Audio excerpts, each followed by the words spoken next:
Erkaklarning jinsiy quvvati qaysi yoshda eng yuqori bo'ladi? Bu testosteron darajasi va dopamin sezgirlikka bog'liq. Birinchisi libido. 18-20 yosh orasida libido pik nuqtada bo'ladi. Testosteron va dopamin sezgirlik yuqori darajada bo'ladi, prolaktin juda ham past bo'ladi. Bu davrda erkakning 90% miyasi jinsiy fikrlar bilan band bo'ladi. Shuning uchun ertaroq uylan.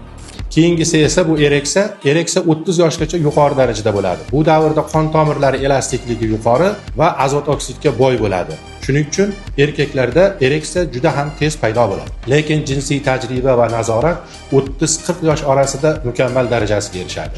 Chunki bu davrda psixologik tajriba, eyakulyatsiya nazorati, o'z ayolini tushunish mukammal darajada o'rnashgan bo'ladi.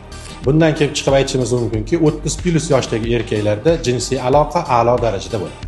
Agar yoshingiz 40 dan o'tgan bo'lsa ham xavotirga o'rin yo'q. Hospital ZM klinikasi sizni jinsiy quvvatingizni 10 yilga yoshartirib beradi.